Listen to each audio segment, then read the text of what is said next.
With the New York primary less than a week away, the race for the Democratic nomination continues to heat up. Hillary Clinton and Bernie Sanders will meet Thursday in Brooklyn for their first debate in over a month. We begin today's show looking at Hillary Clinton and Honduras. Earlier this week, the former Secretary of State publicly defended her role in the 2009 coup in Honduras when the military seized democratically elected President Manuel Zelaya in the middle of the night, deposed him, and sent him into exile. Since the coup, Honduras has become one of the most violent places in the world. Clinton was asked about Honduras during a meeting with the New York Daily News editorial board on Saturday. The question was posed by Democracy Now!'s Juan González. Secretary Clinton, I'd like to ask you if I can about Latin America. Yes, Juan. Yes. And the policy specifically that you were directly involved in, the coup in Honduras.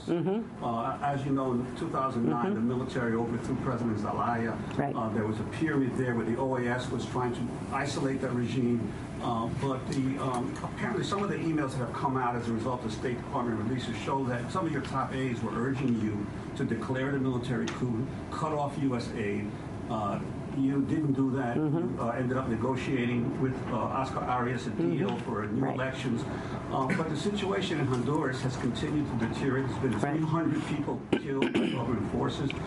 All these children fleeing and mothers from Honduras over the border into the United States. And just a few weeks ago, one of the leading environmental activists, Berta Cáceres, was assassinated in her home. Do you have any concerns about the role that you played in that particular situation, even not necessarily being in agreement with your top aides in the State Department? Well, let me again try to put this in context. The legislature, or the national legislature in Honduras and the national judiciary actually followed the law in removing President Zelaya. Now, I didn't like the way it looked or the way they did it, but they had a very strong argument that they had followed the Constitution and the legal precedents. And as you know, they really undercut their argument by spiriting him out of the country in his pajamas, where they sent, the military to, take him out of his bed and get him out of the country. So this began as a very mixed and difficult situation. If the United States government declares a coup, you immediately have to shut off all aid, including humanitarian aid, the Agency for International Development Aid, the support that we were providing at that time for a lot of very poor people. And that triggers a legal necessity. There's no way to get around it.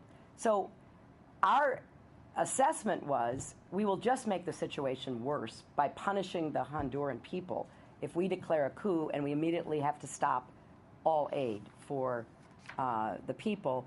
But we should slow walk and try to stop anything that the government could take advantage of without calling it a coup.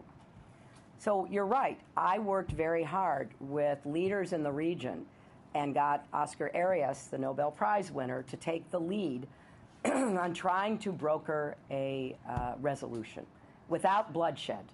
And that was very important to us, that, Zelaya had friends and allies, not just in Honduras, but in some of the neighboring countries like Nicaragua, and that we could have had a terrible civil war that would have been just terrifying in its loss of life.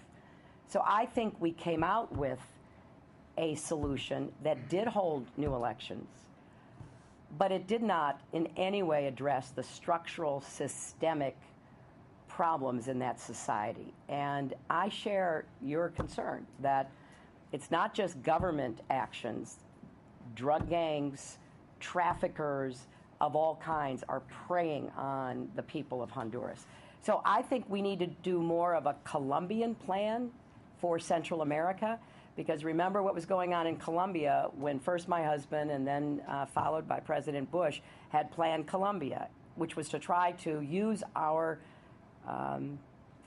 leverage to rein in the government in their actions against the FARC and the guerrillas, but also to help the government, stopped the advance of the FARC and guerrillas.